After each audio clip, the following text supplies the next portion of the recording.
Hello viewers, welcome to my channel. இன்றைக்கி நான் chicken gravy பண்ண போகிறேங்க ஹோட்டல் ஸ்டைலில். அதை நான் எப்படி செய்கிறேன் பார்க்கலாம் வாங்க. 400 கிராம்ஸ் சிக்கன் நல்லா கழுவி எடுத்து வச்சுருக்கேன். நல்ல 3 தடவை அலசி எடுத்து வச்சுருக்கேன். இப்போது இதை நான் எப்படி செய்கிறேன்றது தான் பார்க்கலாம் வாங்க. இப்போ இதுக்கு ஒரு சின்ன மசாலா நம்ம அரைச்சிக்க போகிறோம். அது என்னன்றதையும் பார்க்கலாம். 5 காஞ்ச மிளகா, 5-6 கேஷ்யூஸ், 3 தக்காளி. இதை நம்ம ஒரு பேஸ்ட்டாக அரைச்சிக்க போகிறோம். அதுக்கு முன்னாடி இந்த ட்ரை ரோஸ்ட் பண்ணிக்க போகிறோம். இந்த கேஷ்யூஸும் காஞ்ச மிளகாயும் கொஞ்சம் ட்ரை ரோஸ்ட் பண்ணி அதோடவே இந்த தக்காளியை நம்ம சேர்த்து ஒரு பேஸ்ட்டாக அரைச்சிக்க போகிறோம். ஸோ ஃபஸ்ட்டு இந்த காஞ்ச மிளகாயும் கேஷ்யூஸும் லைட்டாக ரோஸ்ட் பண்ணி எடுத்துக்கலாம். ஸோ இதை மிக்ஸி ஜாரில் சேர்த்துக்கலாம். லைட்டாக ரோஸ்ட் ஆகிடுச்சு. இப்போ இதோடவே நம்ம தக்காளியை சேர்த்து ஒரு பேஸ்ட்டு கன்சிஸ்டன்சி அரைச்சி வச்சுப்போம். இப்போது கடாயில் 4 டேபிள் ஸ்பூன் எண்ணெயை விட்டுக்கலாம்.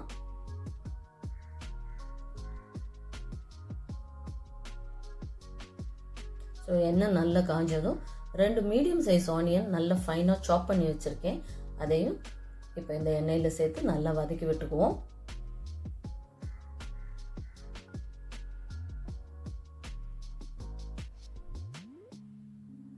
ரெண்டு டீஸ்பூன் ஜிஞ்சர் கார்லிக் பேஸ்ட்டும் சேர்த்து நல்லா வதக்கி விட்டுக்கலாம். இது நல்லா ஃபைனாக வதங்கணும். இந்த பச்சை ஸ்மெல்லு போகணும், ஜிஞ்சர் கார்லிக் எல்லாம். ஸோ ஆனியனும் நல்லா ஃபைனாக வதக்க விட்டுடுவோம். இப்போது இந்த ஸ்டேஜில் நல்லா வதங்கிடுச்சு. இந்த ஸ்டேஜில் நம்ம 1/4 டீஸ்பூன் மஞ்சள்தூள், 1 டீஸ்பூன் சில்லி பவுடர், 2 டீஸ்பூன் தனியா பவுடர். நம்ம காஞ்ச மிளகாய் வேறு நம்ம அந்த பேஸ்ட்டில் சேர்த்துருக்கோம். ஸோ 1 டீஸ்பூன் சில்லி பவுடர் சேர்த்து போகிறோம். ஸோ இது பச்சை ஸ்மெல் போகிற வரைக்கும் நல்லா மிக்ஸ் பண்ணி விட்டுருவோம். இப்போ இந்த மசாலா எல்லாம் குக் பண்ணுறதுக்கு கொஞ்சமாக தண்ணி விட்டு பாயில் பண்ண விட்டுடலாம் மசாலாவை. ஸோ ஆயில் எல்லாம் செப்பரேட் ஆகிற ஸ்டேஜில் நம்ம சிக்கனை ஆட் பண்ணிடலாம். சிக்கனை நல்லா கிளறி விட்டுப்போம். இந்த மசாலாவோட நல்லா மிக்ஸ் பண்ணி கிளறி விட்டுக்கலாம். ஒரு 2 நிமிஷம் லோ மீடியம் ஹீட்லேயே நம்ம இந்த மிக்ஸ் பண்ணி கிளறி விடலாம். இந்த சிக்கனை ஆயில் செப்பரேட் ஆகிற ஸ்டேஜ் வரைக்கும். இப்போ உப்பு சேர்த்துக்கலாம். 1 டீஸ்பூன் உப்பு. அதையும் நல்லா மிக்ஸ் பண்ணி விட்டுக்குவோம். சிக்கனில் நல்லா கிளறி விட்டுக்கலாம். இப்போ நம்ம பேஸ்ட் அரைச்சோம் இல்லையா, மசாலா பேஸ்ட்டு, தக்காளி, ட்ரை சில்லி, கேஷ்யூஸ், அதை இதோட சேர்த்து நல்லா மிக்ஸ் பண்ணி விட்டுக்கலாம்.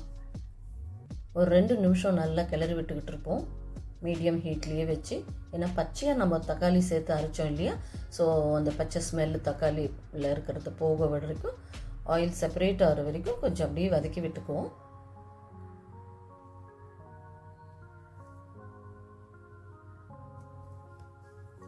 ஸோ இந்த ஸ்டேஜில் இப்போ நம்ம தண்ணி ஊற்றி சிக்கனுக்கு தண்ணி ஊற்றி வேக விட்டுடலாம்.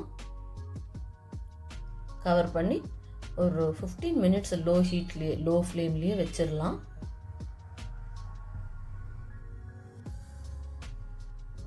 இடையில கொஞ்சம் திறந்து பார்த்து, சப்போஸ் தண்ணி பத்தலைனாலும் நம்ம தண்ணி ஊற்றிக்கலாம். ஸோ நான் கொஞ்சம் தண்ணி ஆட் பண்ணிகிட்டு இருந்தேன். ஸோ இது நல்லா குக் ஆயிடுச்சு. ஓரளவுக்கு 3/4 நல்லா குக் ஆயிடுச்சு. இப்போ நம்ம கரம் மசாலா சேர்த்துடலாம். ஒரு 1/2 டீஸ்பூன் கரம் மசாலா சேர்த்து நல்லா மிக்ஸ் பண்ணி விட்டுக்கலாம். ஒரு 2 நிமிஷம் நல்லா லோ ஃப்ளேம்லேயே குக் பண்ண விட்டுருவோம். திரும்பவும் மூடி போட்டு இப்போ பார்த்துடலாம். நல்லா திக்காயிடுச்சு. பேஸ்ட் கன்சிஸ்டன்சி வந்துடுச்சு, திக்காயிடுச்சு. தண்ணி எல்லாம் சுண்டி திக்காயிடுச்சு. நல்லா சிக்கனும் நல்லா வெந்துருச்சு. இப்போது ஃபைனலாக நம்ம கசூரி மேத்தி ஆட் பண்ணிடலாம். 1/2 டீஸ்பூன் கசூரி மேத்தி, நல்ல roasted kasuri methi 1/2 teaspoon add பண்ணி நல்லா மிக்ஸ் பண்ணிக்கலாம். ஒரு நிமிஷம் சிம்மிலேயே வச்சு நல்லா கிளறி விட்டுக்குவோம். அவ்வளோதாங்க, டேஸ்டியான chicken gravy ready hotel style.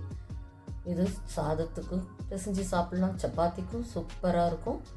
So இப்போ நான் செஞ்ச இந்த ஸ்டைலில் நீங்களும் ட்ரை பண்ணி பார்த்து உங்கள் ஃபீட்பேக் கொடுங்க. ரொம்ப சூப்பராக வருங்க, ரொம்ப டேஸ்டியாக இருக்குது. ஸோ ட்ரை பண்ணி பாருங்கள்.